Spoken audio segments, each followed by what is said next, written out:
Welcome, my name's Alana Gordon. I'm a reporter and producer at The World. This is a Facebook Live Q&A about a new coronavirus that's been responsible for a troubling outbreak of a respiratory illness. It was first identified in Wuhan, China, and the virus has been linked to thousands of cases. And that includes the first case here in Boston, which was announced here over the weekend. But so much is unknown about the nature of this novel virus. And with that in mind, we're talking today with Michael Mina, an epidemiologist from the Harvard Chan School. And this Q&A is jointly presented by the Forum at the Harvard T.H. Chan School of Public Health and the World from PRX and WGBH. You can post your questions for Michael and me on our Facebook pages at Forum HSPH and at PRI The World, or you can email them to the Forum at hsph.harvard.edu. So, Michael, let's start with an overview. What exactly is this virus? When did we start hearing about it? So the virus is a coronavirus, which I think most people have probably heard of at this point. This is a virus that lives within a family of viruses that actually are usually responsible for the common cold. And there's 4 main types of coronaviruses that normally circulate and cause the cold that you might get in the winter time and things like that. But this has, every once in a while, there's a new coronavirus. We saw one a decade and a half ago with SARS, and then MERS, which is Middle East respiratory virus that was isolated there. And now this is a new one that is currently being called the novel coronavirus that came from Wuhan, China. And it's important because it's a novel virus, meaning people don't yet have any immunity to this virus. And it probably jumped from an animal. We're still not exactly sure. A lot of evidence is pointing to bats as the potential source of this virus to then jump into humans, a zoonotic transmission event that's called. And it seems to be infecting and sort of moving at a pretty quick pace and causing a lot of illness and hundreds of deaths at this point. So it's something that the global community and the world is really taking very seriously as we're trying to understand more about this epidemic and sort of how to control it. Yeah, so we have some questions here, which we'll start. So one thing, a question comes from Barbara, is what is being considered for university communities, which have large mobile foreign student populations and students sharing close proximity in classrooms and dorms? Yeah, so it's a really great question. In the U.S., I haven't heard yet of any formal recommendations for how to deal with universities in particular. But it sort of enters into this larger conversation of what are we doing in facilities, whether that's institutions or hospitals. And at the moment, I think one of the best things that we can do is if somebody feels like they are coming down with sort of cold-like symptoms or fever, given the concern around this virus, the recommendation is essentially to go seek medical attention and probably to sort of self-isolate or self-quarantine, at least until you get results back to tell you whether or not you've had the infection. And so that's sort of, I believe, the extent that we're really pushing that sort of policy has been made. It's still such an early time to really come up with concrete solutions for communities like colleges and universities. This kind of leads to a question from an email. Are travel bans and restrictions effective at safeguarding the health of people in a particular country and also in containing the spread of an epidemic globally? And that comes from the WHO has advised against travel restrictions, claiming they're not based on scientific evidence, yet we're seeing countries all over the world putting such policies in place. Mm-hmm. Yeah, it is a particularly controversial point that's come up in this epidemic, and there's sort of 2 ways to look at it. On the one hand, I think that travel bans and in general quarantine, it can serve to slow an epidemic like this, and it can serve to slow outbreaks. And I think that's really what we're seeing pretty quickly after all of this got started. China started shutting down and actually took this extraordinary step to quarantine all of Wuhan, which is where this started, and that was kind of the epicenter, and then slowly, or actually pretty quickly, ended up quarantining, creating travel bans for other provinces And then other countries started closing off borders with China or limiting flights to and from China to different countries. I think that what that does is it can certainly serve to slow transmission when there's a lot of population movement going between these areas. One of the controversies, and I think this is where the WHO is coming from with suggesting that that's not effective, is once travel, there can be negative consequences to that. Sort of keeping everyone in places and potentially limiting resources you can run into human rights issues and access to proper medical care if you're not getting sufficient supplies in, for example. But then also the real question is, will quarantines help? And will we be able to identify people once they have, in time before they're able to transmit to someone else, to actually make these types of self-isolating quarantines, or even on a larger level, effective? If some people can still get out, once this thing starts going widespread into other countries, then what purpose does it necessarily serve to prevent flights from this one region when there could be a backdoor to other people getting infections? And so I think that there's definitely a lot of thought going into sort of what would be the cost versus the benefit. And nobody wants to find themselves sort of suggesting an activity that could lead to further harm to a community, which is why I think it's really a tightrope that is being walked about whether or not to quarantine and to what level to quarantine and restrict travel. That leads to another question I saw on Twitter, which is in terms of like, how contagious is this virus? And so, for example, if you're mailing a package from China, or if somebody has the virus and has touched a surface or something like that. Mm-hmm. So it is a respiratory virus, and that's normally how we consider this virus to be, or at least coronavirus family. And from everything we can gather, this seems to be fitting the same picture, which means that it's really transmitting through droplets, and usually that requires somewhat close contact. The virus is in the droplets when somebody coughs, and then somebody else that might come in contact with those droplets. That said, it's also possible that somebody could cough and leave viruses on a surface or on a doorknob or on a package. The odds of transmission through that route are quite a bit lower, though, at least as far as we can tell from SARS, which was the similar virus to this, which is really what a lot of our early understanding of this virus is. We're kind of pulling what we know from SARS and applying it here. It seems like the real transmission is certainly more droplet and respiratory, and so. But that being said, I think there's definitely potential that somebody could pick it up through surfaces, and which is why one of the best public health messages I think that we can put out there is to be diligent about washing hands and not touching faces so much, and that's at least one mechanism to really prevent acquisition of the virus. Here's a question from Kathleen. In terms of preventing acquisition, does wearing a mask outside, like on the subway, prevent one from getting the virus or help prevent getting it? Mm-hmm. So the current recommendations are that really the masks are most effective if you already have the infection, to stop transmission or to at least abrogate transmission to other people. There's a concern that people might be wearing usually just the surgical masks that might not be sort of really sealed off. That can give a false sense of security, for example, and people can actually still become infected. There's potentially other routes. It's possible, for example, that a virus could potentially, a droplet could sort of contact the eye and potentially infect through that route.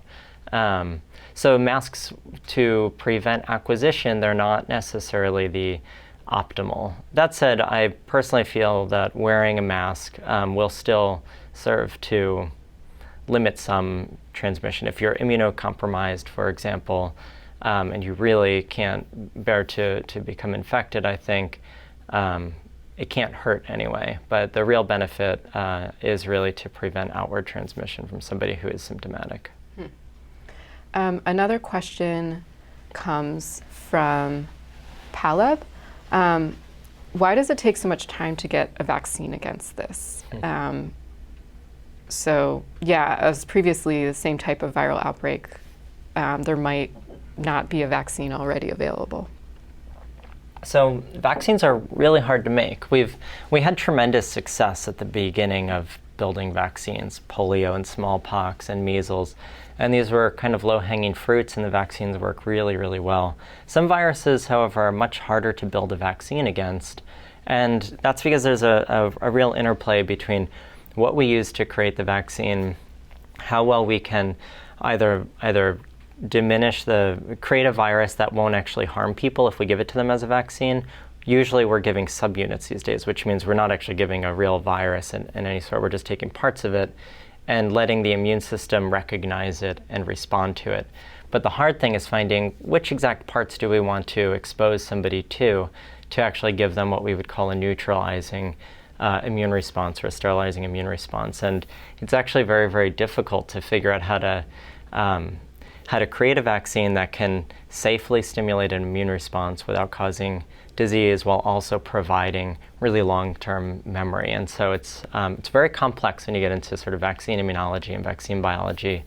But new technologies are really coming out that's sort of accelerating the process. Even just across the river here, the company Moderna is working with NIH and some other funding agencies to really produce what we call an RNA vaccine, for example. And that is a vaccine that, relative to more traditional vaccines, could potentially be rolled out much more rapidly. And there's a hope that they might actually be sort of in phase 1 trials, safety trials and things within a couple of months or a few months. But really getting a vaccine to the point where we could be distributing it to the masses safely might be a year, potentially, maybe more. So it's a very tricky thing to do. I'm looking here at this question from, speaking of like a year, maybe pulling back to this month even. This question comes from Han Qing. Can we project how this outbreak will grow in February? We can, and there's a lot of models a lot of mathematical methods to allow us to do this. And it's certainly something that a lot of people in the community that I work in are working on, both here at Imperial College and all over the world. There's modelers working on this particular question to understand just how big might this epidemic become, how widespread. And one of the limiting factors is what's the data that we have to work with. So we have case counts that have been sort of rolling in for since early January. And the growth rate of this epidemic allows us to better understand sort of how quickly is it transmitting and spreading. So we can take guesses at what this will do over the next month, but there's a lot of pieces in play here. Things like what will quarantining a city or what will just self-quarantine because of fear of getting this virus actually do to limit spread or potentially expand spread. We're not sure.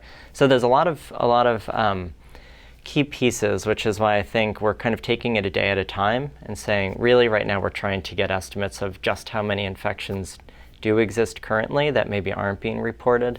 And then there are some groups that are really trying to forecast out, but it's a very difficult thing. But I think most, or at least many epidemiologists and people who are following this outbreak closely are assuming that it's probably quite a bit more widespread than the actual case counts would suggest. Yesterday there was about 17,000 reported cases. And that's a lot more than last week. Oh yeah, so it's growing pretty quickly.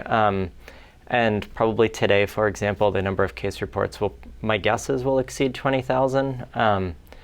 But many people also think that there's probably over 100,000 cases in reality out in mainland China, for example.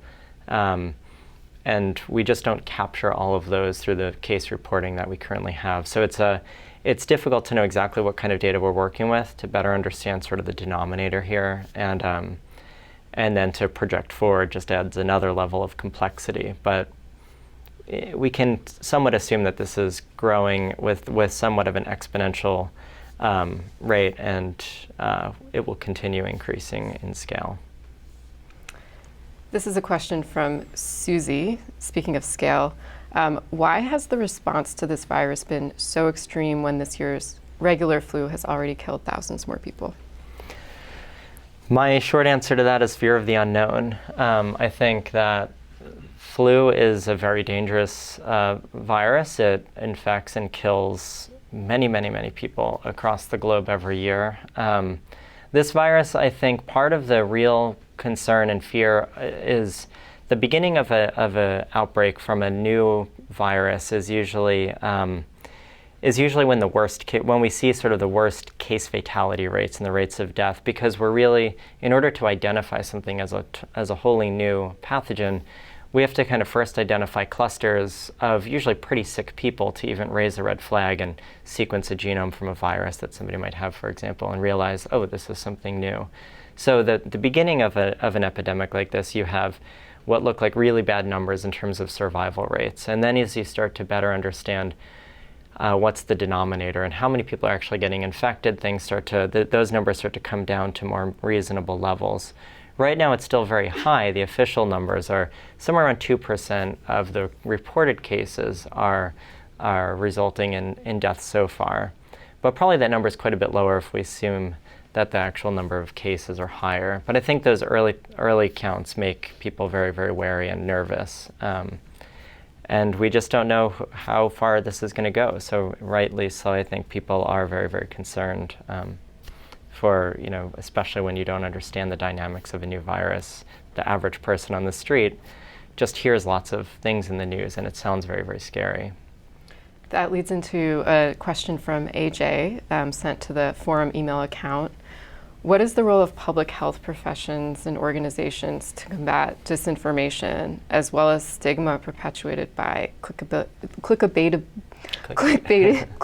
media, and particularly social media?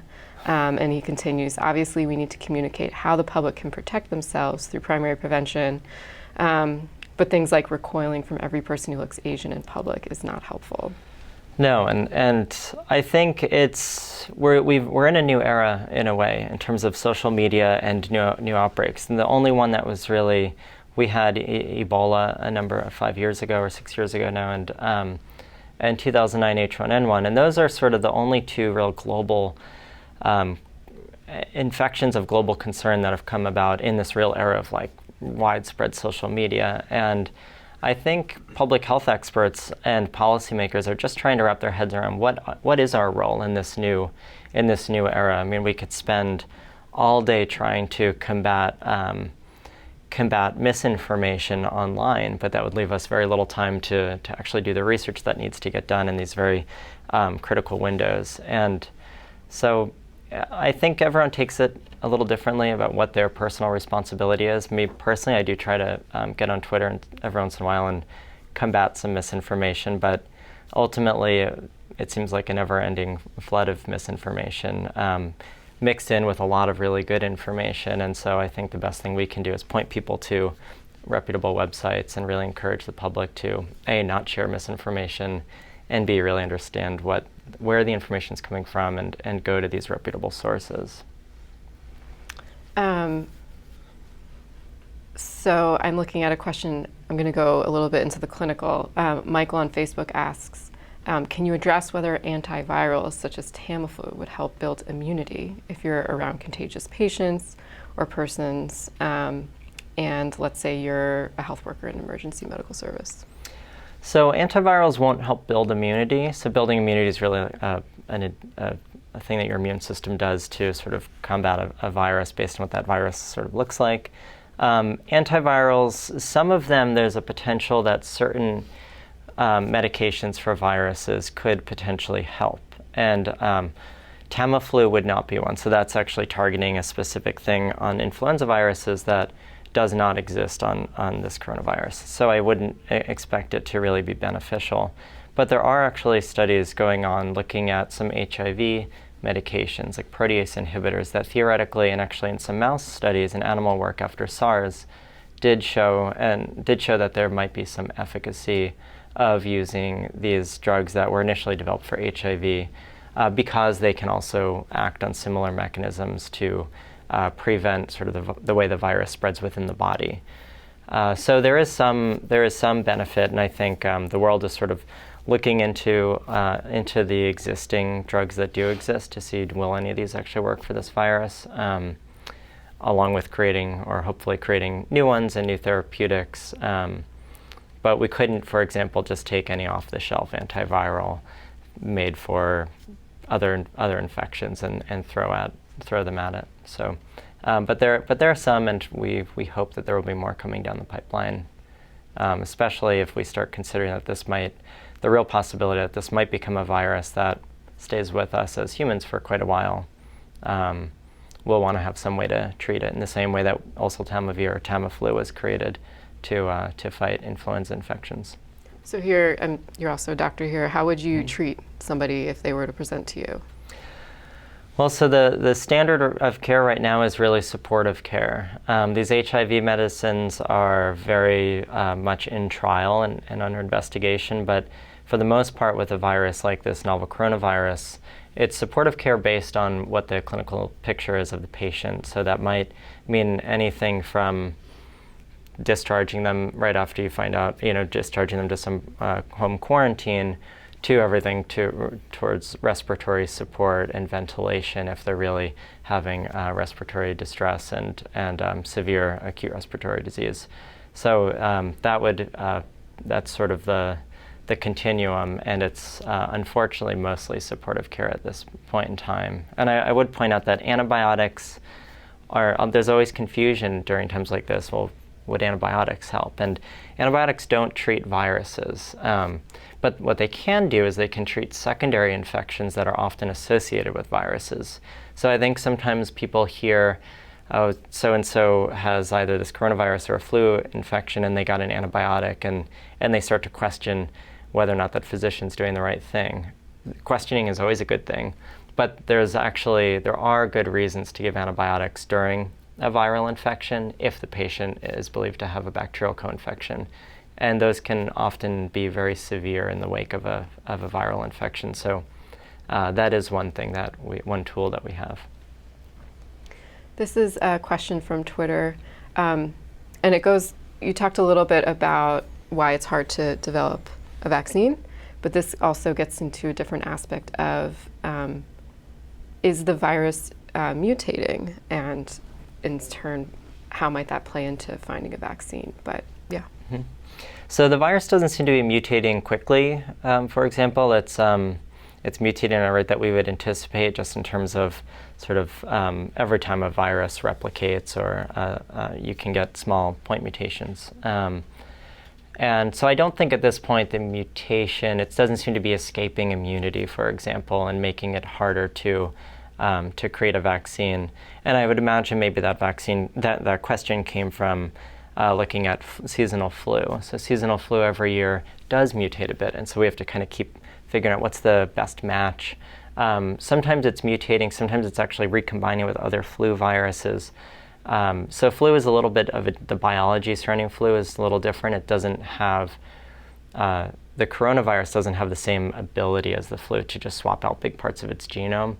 And so I don't think we'll run into a problem like that. I think this will be a more stable virus for quite a while, and it will allow us to sort of do diligent effort to really create a good vaccine that will be effective.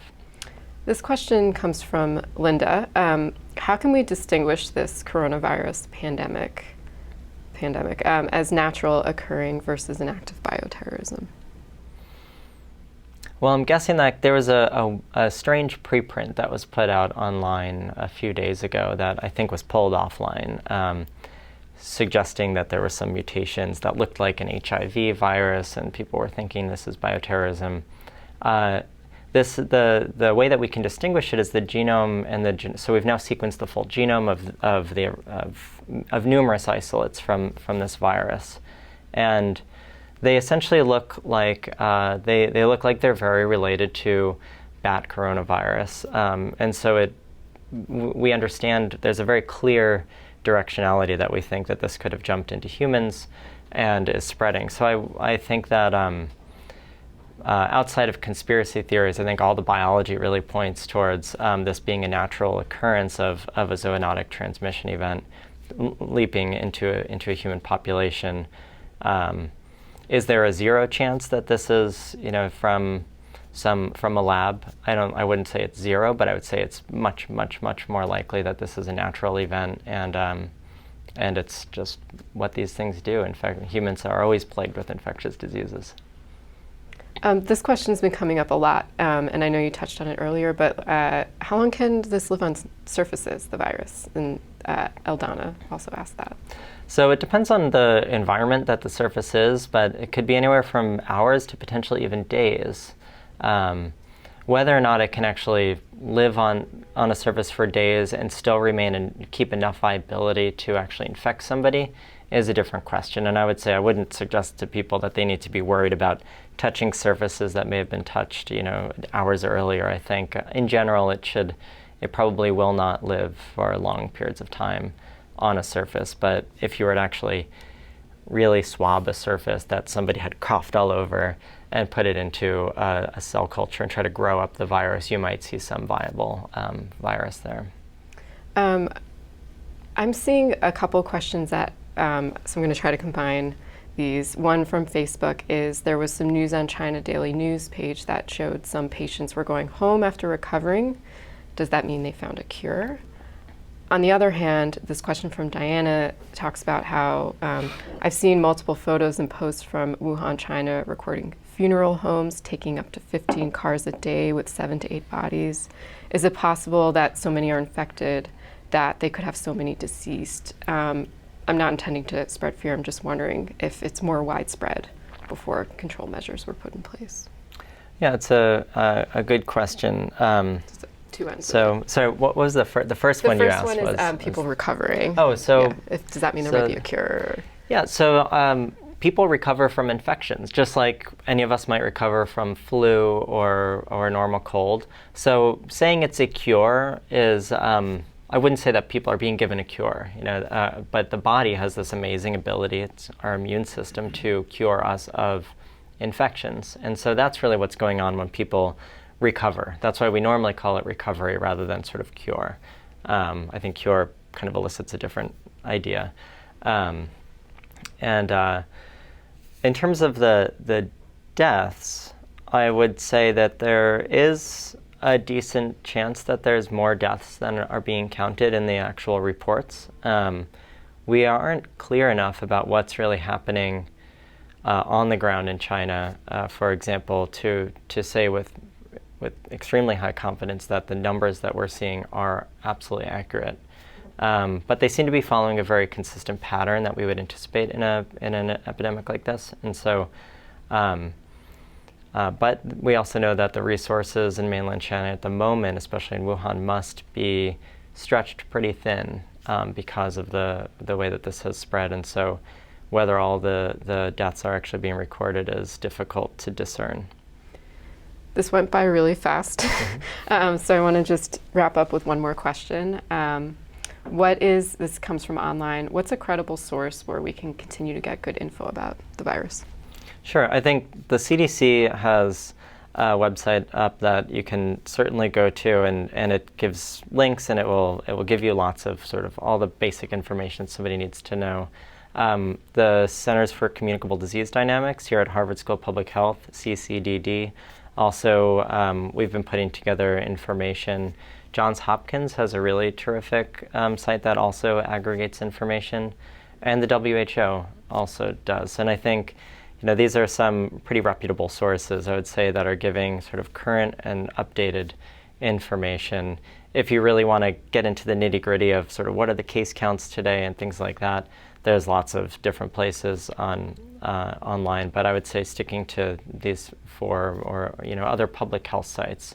I'm sure public health in agencies in Europe and Canada, for example, also have very good websites up and running to inform their public. So, great. Thank you. Absolutely. If anyone has more questions, feel free to reach out to the forum or to the world.